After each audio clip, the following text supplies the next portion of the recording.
ঈদে ঘরমুখো মানুষের নিরাপত্তা নিশ্চিত করতে ও যান চলাচলের শৃঙ্খলা রক্ষায় সিরাজগঞ্জের যমুনা সেতু পশ্চিম সংযোগ মহাসড়কে টহল ও চেকপোস্ট পরিচালনা করছেন সেনাবাহিনীর সদস্যরা।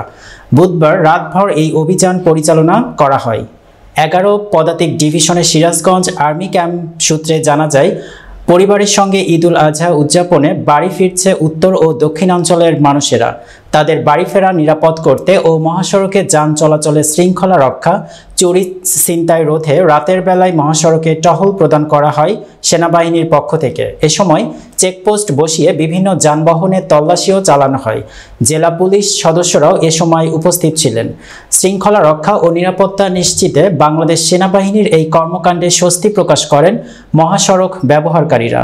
সিরাজগঞ্জ আর্মি ক্যাম্পের পক্ষ থেকে জানানো হয়, জনগণের জানমালের ক্ষয়ক্ষতি রোধে সেনাবাহিনীর অভিযান পরিচালনা অব্যাহত থাকবে।